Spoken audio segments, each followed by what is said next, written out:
Hello everyone, good morning সবাইকে। আমার নতুন একটি ভ্লগে তোমাদের সবাইকে স্বাগত, অনেক অনেক ভালোবাসা। তোমরা সবাই কেমন আছো? আশা করি সবাই ভালো আছো, সুস্থ আছো, আমিও ভালো আছি। ভিডিওটা প্রথম থেকে শেষ অবধি দেখতে থাকো, অবশ্যই ভালো লাগবে। তো দেখো আমাদের বাগানে কত ফুল ফুটেছে, সাদা ফুলগুলো অনেক ফুটেছে। তো বেশি দিন গাছটা লাগানো হয়নি, কিন্তু এর মধ্যে অনেক ফুল ফুটেছে। তো আজকে হলো শ্রাবণ মাসের দ্বিতীয় সোমবার, ওই জন্য আজকে একতেশ্বর যাবো পুজো দিতে। ওই জন্য আজকে ভোর 4টার সময় উঠে পর ঘরে কাজ টাজ বাগিয়ে চান টান সেরে নিয়েছিলাম। তারপর বাগানে চলে গেছিলাম ফুল তুলতে। বাগানে ফুল টুল তুলে নিচে কার্তিককে জল দিয়ে, তারপর আমাদের তুলসী দানটা নিচে আছে, নিচে তুলসী দানও ফুল টুল দিয়ে ধূপ দিয়ে তারপরে এখন ছাদে চলে এসেছি। কারণ আমাদের ঠাকুর ঘরটা হলো ছাদের উপরে, 3তলার উপরে। তারপর ছাদে এসে আবার একটু বাইরে একটু হাওয়া খাচ্ছিলাম। তার কারণ হচ্ছে দেখবে সকালবেলায় না বাইরের পরিবেশটা দেখতে খুব সুন্দর লাগে, আমার তো খুব ভালো লাগে। বাইরে বেশ সবুজ গাছপালা দেখতে এত সুন্দর লাগে, মানে মনটা এমনিতেই ভালো হয়ে যায়। তারপর ছাদ থেকে বেশি ভালো লাগছিলো দেখতে, চারিদিকটা বেশ মেঘ মেঘ, যেহেতু এখন 6টা বাজে সেই জন্য রোদ ওঠেনি, তো মেঘ মেঘেই ছিল। আর বেশ সবুজ গাছপালা, তো মনটা না সত্যি ভালো হয়ে গেছিলো। মানে মন খারাপ থাকলেও মন এমনিতেই ভালো হয়ে যায় সবুজ গাছপালা দেখলে। তো যাই হোক, এখন চলে এলাম ঠাকুর ঘরে। তো দেখতে পাচ্ছি এটা হচ্ছে আমাদের ঠাকুর ঘর। তো চারিদিকটা হলো কৃষ্ণ ঠাকুরের মানে পাথর বসানো আছে। আর এখন এসে পর ভালো করে সানটা মুছে নিলাম, তো মুছে বাসনগুলো ছিল বাসনগুলো ভালো করে ধুয়ে নিলাম। তারপরে বাসন ধুয়ে এখন শিব বাবাকে একটু চান করে দিলাম জল দিয়ে। তো প্রত্যেক সোমবার শিব বাবাকে চান করানো হয়। আর তারপর দেখো গোপাল আছে আমাদের, ওই জন্য প্রত্যেক দিনই ফুল দিয়ে পূজা করা হয়। আর গোপালকে আর শিব বাবাকে প্রসাদ দিয়ে দিলাম। আর প্রসাদ দিয়ে পর এখন প্রদীপ জ্বেলে নিয়েছি আর ধূপ জ্বেলে নিয়েছি। তারপর এখন চন্দন বেটে শিব বাবাকে চন্দন দিলাম, এখন ফুল দিয়ে ভালো করে সাজিয়ে নেব। তো এই জিনিসটা আমার খুব ভালো লাগে, ফুল দিয়ে সাজাতে। মনে হয় কি সোমবার আর বৃহস্পতিবার মানে পুজো করলে মনে হয় কি ফুল দিয়ে পুরো অনেক ফুল দিয়ে সাজিয়ে দেবো। তো আজকে যেহেতু অনেক তাড়াই ছিলাম, তো অত ফুল পাইনি, তো যেটুকু ফুল পেয়েছি সেটুকু দিয়ে বাবার পুজো হয়ে গেছে। এরপর আমি শাক বাজিয়ে নেব।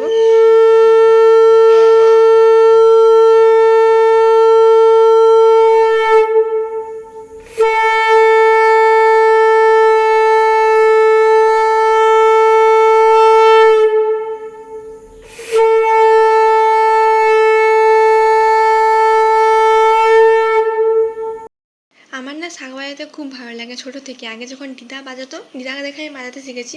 যখন দিদা বাজাতো তখন আমি মানে চেষ্টা করতাম একটু একটু করে। তো যাই হোক, তারপরে এখন রেডি হয়ে মন্দিরে চলে এসেছি। মন্দিরটা একটু আমি ধুয়ে দিচ্ছি, কারণ হলো আজকে বর ধুতো, বরের শরীরটা একটু খারাপ।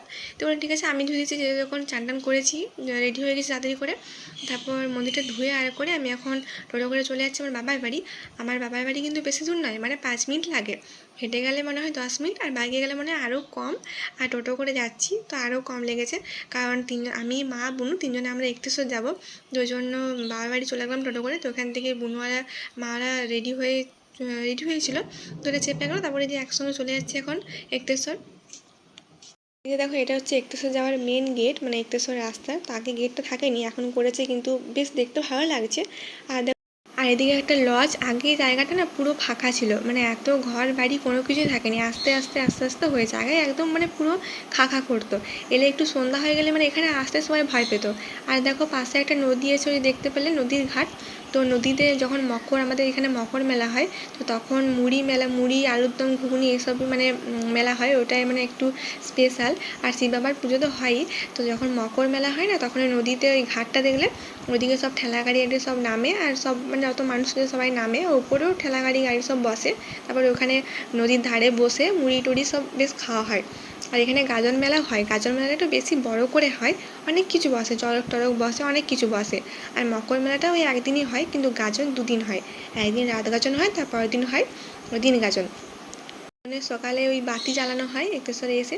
তো আজকে দেখছি অনেক কিছুই বসেছে, দেখো অনেক কিছু বসেছে, পুতুল বসেছে, খেলনা বসেছে, অনেক কিছু বসেছে। আর মেলাটা এলে আমার এসব দিকে বেশি নজর পড়ে, পুতুল টেডি, তারপরে ঘর সাজানোর জিনিস আমার একটু বেশি ভালো লাগে। তো আজকেও কিন্তু অনেক কিছুই বসেছিল, কিন্তু গাজনে একটু বেশি বড় করে বসে, এখানে চড়ক টরক অনেক কিছু বসে। তারপর এখান থেকে প্রসাদ নিয়ে নিলাম পুজো দেওয়ার জন্য, আর নারকেল নিলাম।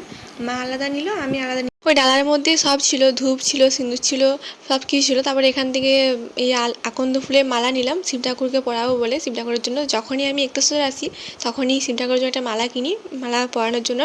এই যে দেখো, এটা হচ্ছে এক্তেশ্বরের ভিতরের রাস্তাটা। এদিকে সাইডে অনেক দোকান আছে আর এখানে অনেক কিছু আছে। এই দেখো শিব ঠাকুরের মূর্তি আর অনেক কিছু আছে, কাঁসার জিনিস, এমনি পাথরের বাটি থালা, অনেক কিছু আছে। তারপরে এই যে দেখো, এটা হচ্ছে যে এক্তেশ্বরে যাওয়ার মানে মন্দিরে ঢোকার মেন গেট।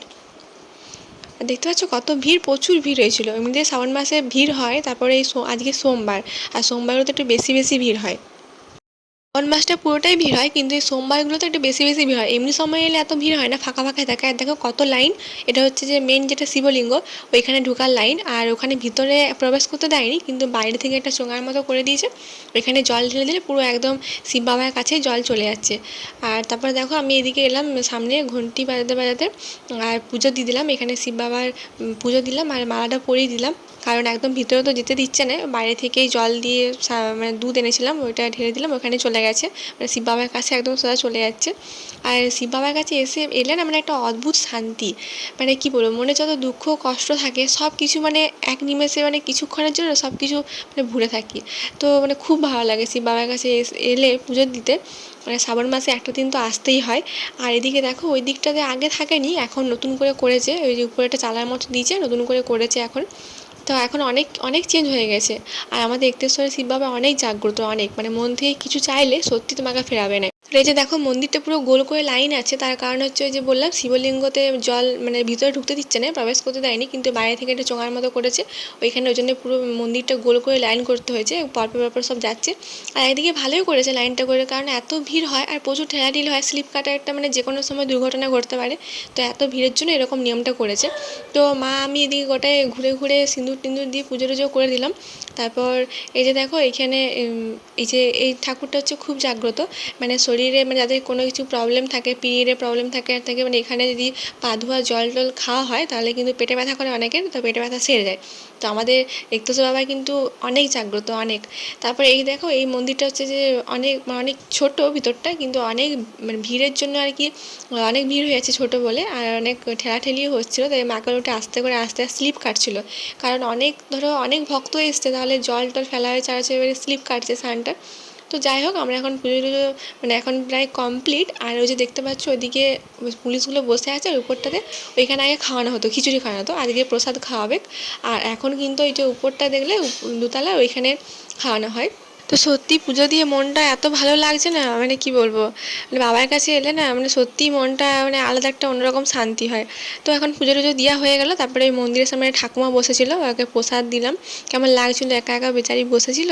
তারপরে এদিকে ওই পুলিশগুলো ছিল এখানে, মানে পয়সা আদায় করছে, মানে যে যেরকম দিতে পারে আর কি, যার যেরকম সামর্থ্য, কেউ 5 টাকা, মানে যে যেরকম দিতে পারে।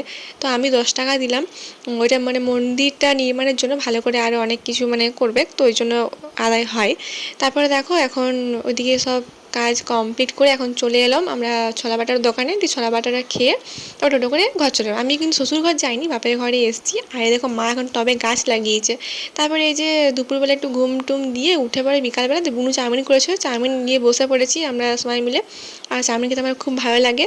আর তারপরে দেখো, বুনুদের সঙ্গে সন্ধ্যাবেলায় আমি শ্বশুরবাড়ি চলে এসেছি। তো বুনুরা একটু পরে চলে যাবে, আমাকে একা একাই রেখে পর।